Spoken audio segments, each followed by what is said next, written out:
오늘도 지난주와 동일하게 읽으신 말씀을 가지고 알고 행하면 복이다, 이 말씀으로 같이 은혜를 나누려고 합니다. 사실 알고 행하면 복이다 이 말씀과 부활을, 그리고 부활의 생명을 연결시키려고 하니까 여러분 잘 좀 들어보세요. 많은 분들이요, 예수 믿는 저도 그렇고 많은 목사님들이 설교 가운데 그리고 부활절날 부활 생명 이런 말씀들을 많이 하시잖아요. 들어보셨습니까? 부활 생명이 뭔지, 그리고 그 부활 생명이 있는 자들은 어떻게 살아야 되는가? 어떻게 살아야 되는가? 다른 말로 하면 우리의 삶이 어떤 것들이 드러날 때 나에게 생명이 있고 내가 그 부활의 생명에 동참한 자인가를 고민하는 거예요. 아주 귀한 얘기예요. 그러니까 진짜 내가 예수 믿고 진짜 내가 예수의 생명에 연합된 자인가 아닌가, 그게 우리의 삶에 드러나는 그런 행태들을 보면 알 수가 있다는 거예요. 그러니까 그거에 대해서 연결시킬 거니까 잘 들어보시라고요. 지난주에 그런 얘기 했습니다. 주님께서 얘들아, 내가 주와 선생으로 제자인 너희들의 발을 씻겼어. 그런데 너 그 의미들을 아니? 이래. 12절에 그러죠.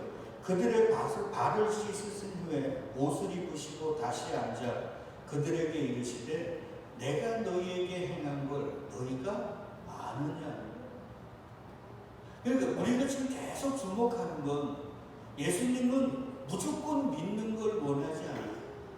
어떻게 믿어야 돼요? 알고 믿어야 돼요. 아는 걸 중요합니다. 그래서 우리 공부했지만 요한복음 17장 3절에 영생이 뭐냐? 영원히 사는 게 뭐냐? 참 하나님과 그가 보내신 자 예수 그리스도를 뭐 하는 거예요? 아는 거는. 그래서 호세아, 여호수아, 예수 동일한 이름을 가진 선지자가 뭐라고 외쳤어요? 우리가 여호와를 알자. 어떻게 해요? 힘써 여호와를 알자고 보면. 왜? 여호와를 아는 게 영원히 사는. 근데 신앙생활을 보면 저도 그렇고요. 누가 자꾸 뭐 의문을 제기하고 뭔가를 물어보면 이 목사들이 귀찮아가지고요. 야, 무조건 믿어. 왜 신박이 들었어? 이런단 말이에요. 근데 사실 그게 잘못된 거예요. 알고 믿어요.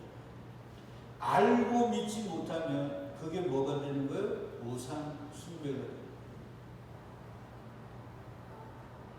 그걸 꼭 깨워야 돼요. 그래서 주님이 얘기한 거예요. 내가 너희에게 행한 걸 너희가 알아.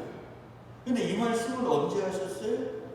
옷을 벗으시고 허리에 띠를 띠시고 종이 되셔서 제자들의 발을 씻고 나서, 그리고 다 씻으신 후에 다시 뭐를 입으셨어요? 옷을 입으셨어요. 옷을 벗으셨다가 옷을 입으셨단 말이에요. 이건 뭐예요? 옷을 벗으시면 종이 되시는 거고, 옷을 다시 입었다는 건 뭐가 되는 거예요? 주가 되시는 거예요. 그러면서 말하는 거예요. 내가 너희에게 행한 걸 너희가 알아. 그러니까 예수님은 이 말씀 속에 지금 뭘 근심하냐면, 너희들은 내가 이걸 서로 발을 씻겨주라 그러니까 그 참된 의미들은 모르고 그저 종교적 열심과 그것에 대한 상급적 그런 욕심을 가지고 그냥 발만 씻을 거라는 거예요. 뭔가 이게 의미하는 것도 또 모르고 그냥 열심을 다해 발만 씻을 거라는 거예요. 근데 사실 그 율법주의자들은 물두멍이라는, 주님 하나님이 성 전에 들어가서 뭔가를 섬길 때, 제사장만 들어가는 그 성전에서 뭔가를 섬길 때 꼭 뭐를요? 물두멍에서 물을 떠다가 씻어야 들어갈 수 있다고 했잖아요. 그걸 너무나 또 오바를 해가지고 어디에 가서 뭘 먹든지 항상 뭐였어요? 손을 씻지 않고 먹으면 그게 부정하게 되는 걸로 확대 해석을 해가지고, 그래서 손을 씻고 먹지 않는 자들을 정죄하고 비판하고 너희가 하나님 말씀을 어겼다는 장로의 규례까지 만들고 사람들을 수고하고 무거운 짐을 지게. 그게 의미하는 것들은 모르고 그냥 종교적인 열심만 하는 거예요. 주님은 이걸 걱정하시는 거예요. 그래서 내가 너희에게 행한 거 너희 아냐? 근데 제자들이 이걸 알았어요? 몰랐어요? 몰랐어요. 왜? 주님과 하나님과 우리 주님이 이 땅에서 행한 것들에 대한 참된 의미는 인간이 배워서 알 수 있는 게 아닙니다. 뭘 받아야 알 수 있다고 그랬어요? 성령을 받아요. 그래서 가이사가 빌립보에서 베드로가 그 위대한 고백, 주는 그리스도시요 살아계신 하나님의 아들이심을 고백했는데 예수님이 너무 좋아해갖고 천국 열쇠까지 줬잖아요. 근데 베드로가 그걸 배워서 한 게 아니라 누가 알게 해주셨다 그래요? 하늘에 계신 내 아버지께서 너에게 그러니까 이 시대의 문제는 하나님과 예수님 그리고 그분이 명하신 여러 가지 뭐 세조식이나 주일이나 헌금이나 신앙생활이나 이런 것들을 배워서 하려고 하는 거예요. 그러니까 배워서 알려고 하니까 자꾸 거기에 뭐가 들어가는 거예요? 인간의 해석들이 자꾸 들어가는 거예요. 그러니까 또 다른 율법주의에 우리는 수고하고 무거운 짐으로 우리 어깨에 메어지는 꼴이 돼요. 예수는 뭐라고 그랬습니까? 요한복음 8장 31절 진리를 알지니 진리가 너희를 뭐 한다고요? 근데 어디에 거하면 진리를 안다고 그래요? 내 말에 거하면. 그러니까 주님의 말이 우리에게 뭐를 가르쳐 주는 거예요? 진리를 가르쳐 줘서 자유케 하는 건데 이 시대는 주님의 말씀을 공부한다고 하는데 오히려 우리에게 뭐를 줘요? 수고하고 무거운 율법적 수고를 우리에게 안겨주는 거예요. 그러니까 이거는 자유를 주지 못하고 무거운 짐을 준다는 건 무슨 말이에요? 주님의 말씀을 잘못 해석하고 있다는 거잖아요. 맞죠? 그러니까 자꾸 우리에게 수고하고 무거운 짐으로 우리 어깨를 짓누르게 하는 성경의 해석은 바른 해석이 아니라 잘못된 해석이라는 걸 알 수 있죠. 그러면서 예수님이 이런 얘기를 합니다. 너희가 이것을 알고 행하면 복이 있다. 그러면 아는 자는 뭐를 받은 자입니까? 성령을 받은 자죠. 성령을 받아야 알 수 있습니까? 그러니까 네가 남의 발을 씻어 복이 있는 게 아니라 그 발을 씻는다는 의미가 어떤 건가를 안단 말이에요. 뭐를 받아서? 성령을 받아. 그래서 네가 뭐가 있다고요? 복이 있다. 그러니까 주님의 이 세족식에 대한 참된 의미, 6월절 어린 양 되시고 십자가 지시는 그 십자가로 말미암아 죄인 중에 개수인 우리가 깨끗하게 됐다, 정결하게 됐다는 이 의미를 아는 자, 그들은 뭘 받은 자요? 성령을 받은 자. 그럼 성령은 누구에게 주신다고 그랬어요? 창세전 택한 자들. 그러니까 너희가 이걸 알면 너희는 창세전 택한 자들이에요. 이해하시죠? 그러니까 성경을 자꾸 이렇게 종합을 해야 돼요. 그러면서 말라기에서는요, 이걸 어떤 식으로 얘기를 하냐면 이런 식으로 얘기를 합니다. 자꾸 사람들이 삶의 처지와 형편에 따라 내가 하나님이 나를 사랑한다? 아니면 하나님이 나를 싫어하신다, 미워하신다. 사람들은 자꾸 이렇게 나누는 거예요. 왜? 하나님을 아버지라고 믿지를 못하고 우리는 여타 종교인들처럼 어떤 아버지가 아닌 내가 잘하면 나에게 복 주시고 그분에게 내가 좀 잘못하면 나에게 해를 주시는 그런 우상으로 섬기기 때문에 우리는 자꾸 내 처지와 형편에 따라 하나님의 사랑을, 하나님이 나를 많이 사랑하신다? 아니면 하나님이 나를 미워하신다? 자꾸 그렇게 생각합니다. 그래서 바벨론이라는 강대국에 이스라엘이 약탈당하고 유린당하니까 사람들이 뭐라고 생각했어요? 하나님이 우리를 미워하시는구나. 하나님이 우리를 버리시는구나. 야, 우리는 하나님의 성별이라면, 야, 이 바벨론에 왜 이렇게 약탈당하고 유린당하니까 하나님이 나를, 우리 민족을 미워하시구나. 이렇게 생각해요. 말라기라는 선지자도 그런 의문을 가지고 있었단 말이에요. 그때 주님이 그 말라기 선지자와 그 시대 백성들, 그리고 오늘날 교회인 우리에게, 얘들아, 사랑이 뭔지 알아. 그리고 내가 너희를 사랑한다는 증거가 뭔지 알아. 그걸 가르쳐 주셔요. 그게 말라기 1장 2절로 3절. 굉장히 중요한 얘기예요. 자, 보자고요. 여호와께서 이르시되 내가 너희를 사랑하였노라 하나. 그러니까 하나님이 우리를 사랑한다. 그러면 우리는 어떻게 생각한다고요? 하나님이 나를 사랑하니까 내가 내 처지와 형편이 이전보다는 어떻게 해야 돼요? 더 낫고, 병도 고치고 문제도 해결하면 낫고, 내가 바라고 원하는 것들이 다 이루어지겠지. 이렇게 생각하는 거예요. 왜? 그분이 나를 사랑하니까. 전지전능한 분이 나를 사랑하니까. 그렇게 인간은 다 생각해요. 근데 주님이 이렇게 얘기해요. 너희는 이르기를 주께서 어떻게 우리를 사랑하셨나이까 하는도다. 이 말이 이 말이에요. 왜? 아벨론이라는 강대국에 의해 약탈당하고 유린당하니까 무슨 하나님이 사랑한다면 무슨 개뿔이나, 하나님이 사랑하면 바벨론에 의해서 우리가 이렇게 약탈당하고 유린당할 수 있어요? 예수님이 나를 사랑한다면 내 지금 삶이 이렇게 힘들고 어려울 수 있어. 내가 그토록 기도하고 원하는 것, 병도, 내 자식의 문제, 내 가정의 문제도 해결해 주시지 않을 수 있어. 이거 무슨 사랑? 개뿔이나 사랑? 이렇게 나가는 거예요. 똑같단 말이에요. 그래서 어떻게 우리를 사랑하셨나이까? 그때 주님이 얘기해요. 나 여호와가 말하노라. 에서는 야곱의 형이 아니냐? 그러나 내가 야곱을 사랑하였고 에서는 미워하였으며. 이게 뭐예요? 이삭이 40에 결혼을 해가지고 그 부잣집 외동아들이 아버지의 유산을 다 받아가지고 결혼을 했어요. 근데 자식이 안 들었어요. 그 부잣집이 자식을 이어가려고 하니까 수단과 방법을 가리지 않았겠죠. 왜? 돈이 많으니까. 그래서 무려 20년 동안 인간의 방법으로 자식을 낳기 위해 수단과 방법을 가리지 않았어요. 요즘 말로 하면 뭡니까? 정자를 띄워다가 배란을 시키고 막 이런 것까지 다 했어요. 근데 안 들어쓰는 거예요. 그래서 마지막에 생각한 게 뭐예요? 야, 우리가 이렇게 하지 말고 뭐 하자고요? 하나님께 기도하자고.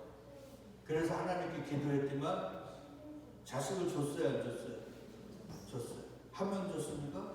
쌍둥이를 줘버렸어요. 그걸 통해 우리에게 주시는 말씀이 있죠. 뭐요? 너희의 수단과 방법은 하고 자꾸 헛된 데 힘쓰고 돈 쓰지 말고 겸손히 무릎 꿇어야 돼. 그게 항상 기도하라는 걸 쓰지 말고. 자, 여하튼 쌍둥이를 주셨어요. 근데 하나님이요, 그 쌍둥이가 뱃속에 있는데, 엄마의 뱃속에 있는데 뭐라고 얘기하시냐면 큰 자는 작은 자를 섬길 거야. 그러면서 이 얘기하는 거예요. 작은 자인 야곱은 내가 택하고 큰 자 에서는 내가 버렸다. 아니, 그들이 한 게 아무것도 없어요. 그냥 뱃속에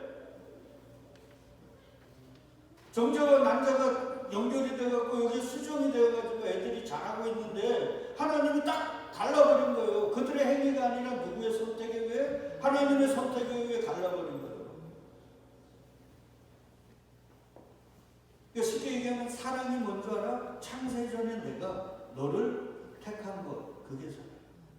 그리고 여러분, 지금 내일 때거리를 걱정해도 그런 삶으로 우리가 내몰릴지라도 하나님이 창세전에 나를 택하셨다면 하나님은 나를 사랑하는 거예요? 미워하는 거예요? 사랑. 근데 우리는 자꾸 종교꾼들이라, 신앙인이 아니라 종교꾼들이니까 내 처지와 형편에 따라 하나님의 사랑을 논한다.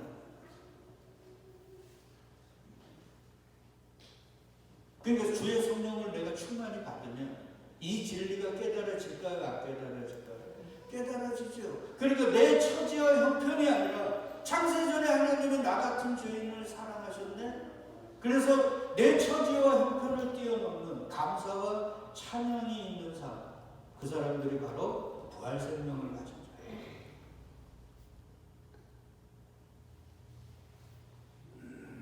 그러지 못하고 신앙이 횟수가 오래고 아무리 교회에서 목사고 장로면 뭐합니까? 그 성령 안에서 내가 이 하나님의 창세전 나를 택하셔서 그 증거로 보혜사 성령님을 나에게 주셨다는 이 진리를 모르면 그저 재산이 좀 늘어나면 감사하고 좋은 일이 안 생기면 불평하고 원망하고 이렇게 합니다. 주님이 얘기하는 거예요. 얘들아, 내가 너희를 사랑해. 왜? 창세전에 너희를 택했으니까. 근데 어떻게 얘기한다고요? 아니 무슨 개뿔이나 내 삶을 지금 이렇게 힘들고 어려운데 무슨 사랑을 합니까? 이렇게 얘기한다. 근데 주의 성령을 알면 하나님이 나의 사랑을 압니다. 그 대표적인 주제가 누구예요? 사도 바울. 사도 바울은 사실 다메섹에서 예수님을 만나기 전까지 예수 믿는 사람을 잡으러 다니고 감옥과 사형 선고회를 위한 가편 투표까지 했던 진짜 예수 믿는 사람들에게는 원수 중에 왼수였어요. 근데 그 사도 바울이 하나님이 자신을 언제 택했다 그래요? 창세 전. 그걸 말라기로 이어보면 뭐예요? 하나님은 나 같은 놈을 악행자요 후행자를 창세 전서부터 어떻게 했다고요? 사랑하셨다. 그러니까 그 사랑에 감동돼 자기 사역의 반은 감옥에 있고 숱한 죽음과 숱한 헐벗음과 숱한 배고픔을 감내하면서 가는 거예요. 왜? 그 사랑이 감격스러워. 그가 바로 부활 생명을 가져. 그래서 나는 죽으면 예수 믿었으니까 영원히 천국에서 살겠지 이게 아니고요. 그건 영지주의입니다. 우리의 신앙이 자꾸 영지주의적인 거예요. 그래서 부활 생명 그러면 나는 죽으면 영원히 주님과 함께 살 거야. 아니요. 부활 생명은 지금부터 나타나는 거예요. 누구처럼? 바울처럼 우리의 믿음의 선배들처럼. 그래서 내 처지와 형편에 상관없이 나 같은 죄인을 어떻게 하나님이 창세전서부터 사랑하셨나. 그래서 그 사랑에 감격스러워 내 삶의 어려움과 역경을 넉넉히 이겨나가는 사람, 그들이 바로 누구예요? 부활 생명을 가진. 그러니까 우리 주변에서도 보면 그런 분들 많죠. 저는 대표적으로 우리 아버님이라고 생각합니다. 저번에도 말씀드렸잖아요. 제가 그렇게 숱하게 술로 넘어지거나 기도한다는 우리 엄마는 욕을 퍼부으면서 죽어라 그러는데 우리 아버님은 그 상황 속에서도 그래도 요 정도로 만들어 주셨잖아요. 감사하자.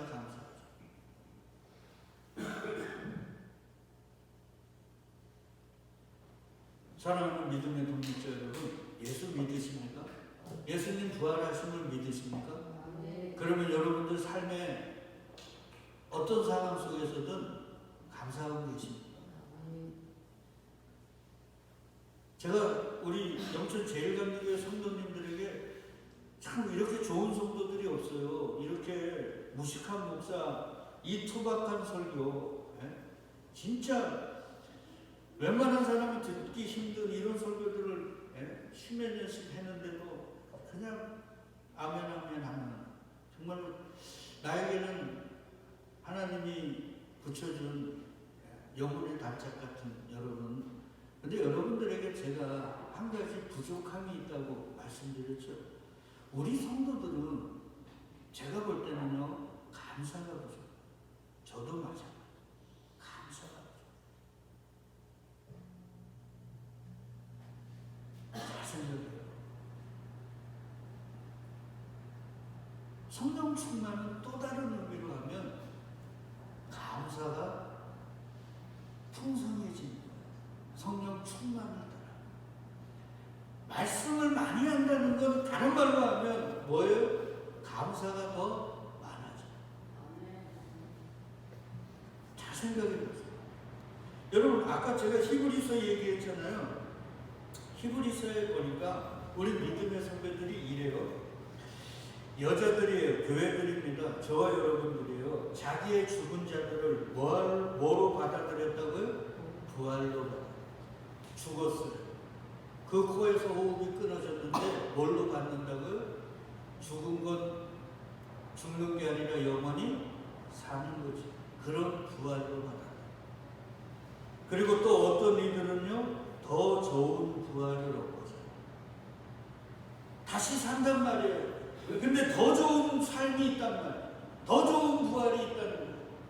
그걸 얻고자 심한 고문을 받되 부차히 풀려나기를 원하지 아니했어요. 야, 너 예수 안 믿는다 그래. 너 예수를 주라고 고백 안 한다 그래. 다른 데 가서 믿으면 될 거 아니야. 근데 내가 가난하고 네가 살고 있는 이곳에서 예수 안 믿는다 그래. 그러면 내가 살려줄게. 그리고 직장도 주고 안정된 내일을 보장해 줄게. 근데 그걸 받아들였다고요? 안 받아들였어요. 왜? 더 좋은 부활이 있거든요. 여러분, 부활이라는 건 삶이라 그랬습니다. 예? 이 땅에서 그렇게 예수 안 믿는다고 부인하며 조금 더 살 수도 있어요. 그걸 부활이라고도 얘기할 수도 있어요. 근데 자신들은 더 좋은 부활이 있거든요.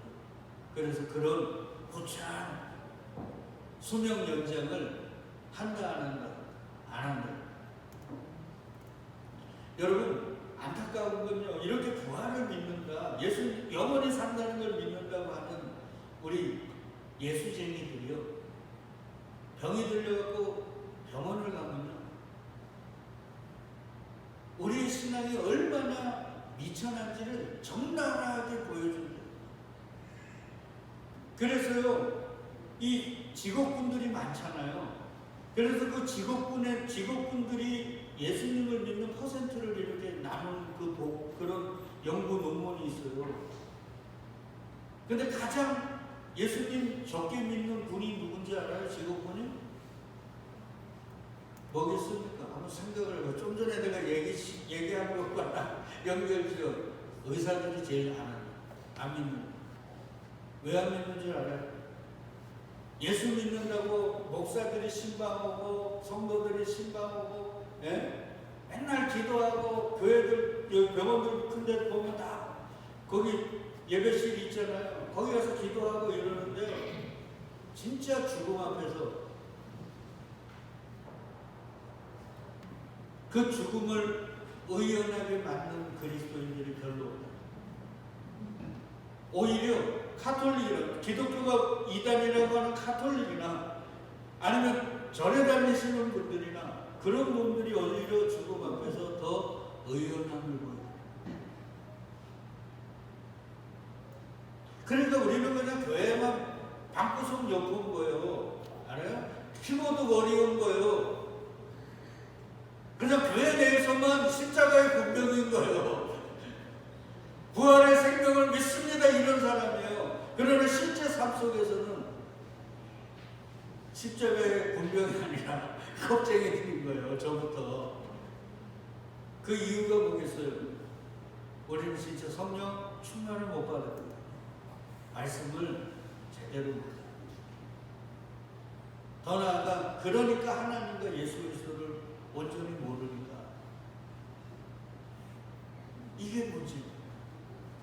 그래서 주님이 얘기하는 게 너희가 내가 지금 하는 거 알고 있어? 그거 알고 있는 복이야. 왜? 너 성령 받았거든. 너네 참새전 택한 자거든. 그 증거로 성령 주셨으니까.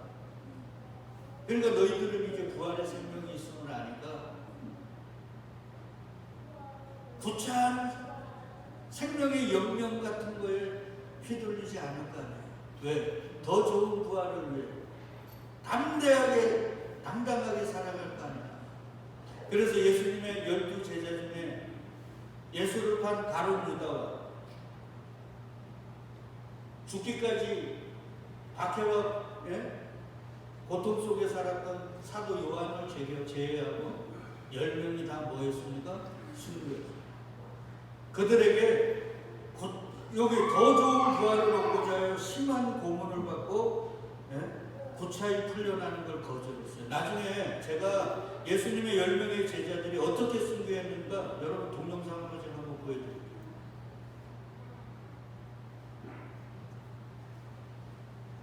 왜요? 성령 받으니까 그가.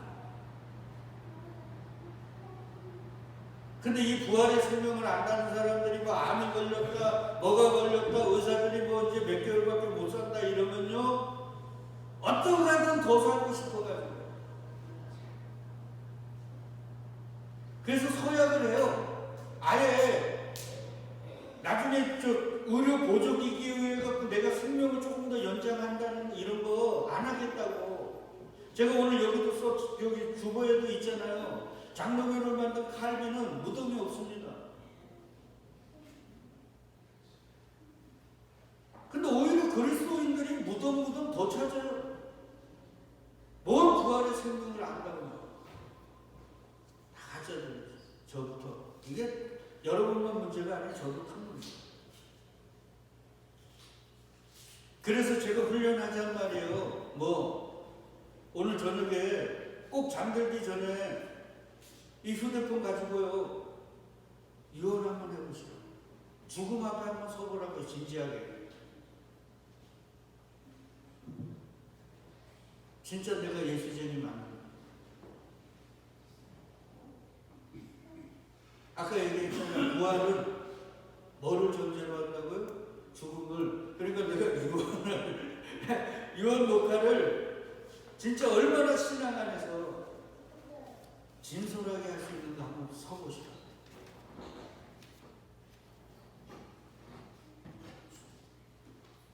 그래서 얘기하자면 계속 어떤 이들은 조롱과 채찍질 뿐 아니라 결박과 옥에 갇히는 시련도 받고 돌로 치는 것과 톱으로 켜는 것과 시험과 칼로 죽임을 당하고 양과 염소의 가죽을 입고 유리하고 궁핍과 환난과 학대를 받았대요. 근데 더 좋은 부활이 있습니다. 주님과 영원히 삶을 알게. 그걸 회피했대요? 아니요. 그걸 담대히 받았어요. 세상은 야 살려줄게, 예수 안 믿는다 그래, 그러면서 그들을 회유하고 유혹하고 그들을 쓰러뜨리려고 했는데 이분들은 어떻게 했다고요? 오히려 죽여라. 그리고 목을 길게 내밀더라는 거예요. 그러니까 세상이 이런 사람들을 어떻게 감당합니까?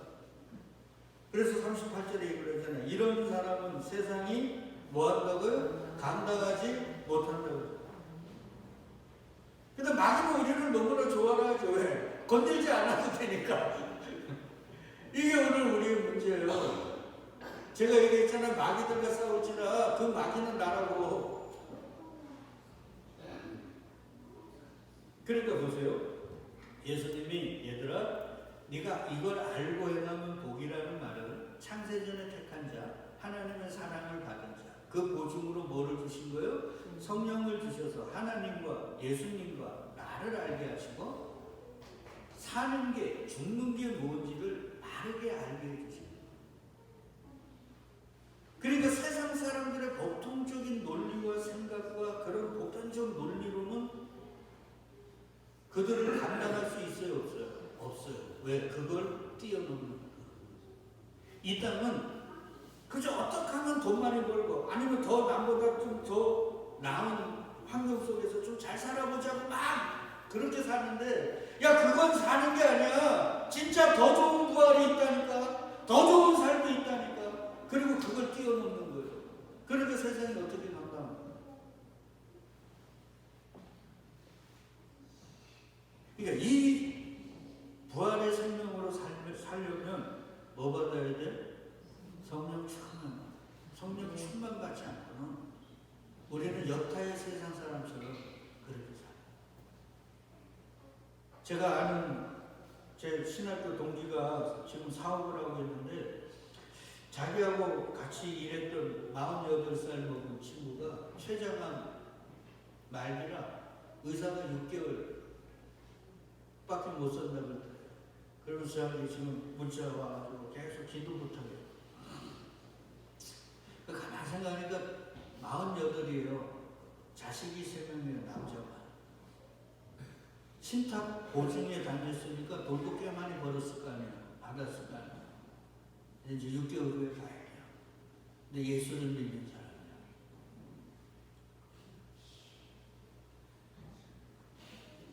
제가 살려달라고 기도가 안 돼요.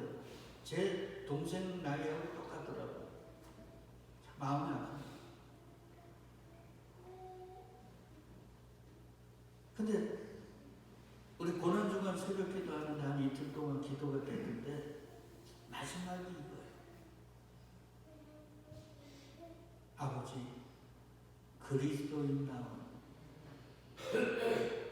그런 모습을 보일 수 있도록 그 영혼을 꼭 붙들어 주옵소서. 베드로에게 믿음을 떨어지지 않도록 기도해 주셨던 예수님이 꼭 기도해 주세요. 살아도 주를 위하여, 죽어도 주를 위하여. 이게 되려면 성령 충만 받아야 돼요. 그래서 예수님이 얘기하는 거예요. 이걸 알고 행하면 뭐라고요? 복이 있다. 그들은 더 좋은 부활이 있기 때문에 세상 사람들처럼 살지를 않습니다. 그들은 더 좋은 부활을 알기에 그걸 우리 주 예수 그리스도가 그 십자가로 우리에게 허락하신 걸 알기에 내 처지와 형편에 연연해하지 않고 늘 감사, 찬양할 수 있는 그런 자들. 그러니까 어떻게 보면 세상 사람들이 볼 때는 또라이, 변태, 미친 사람. 그래서 진짜 예수쟁이들은 세상 사람들로부터 무슨 소리 한번 들어야 된다고요? 미친놈 소리.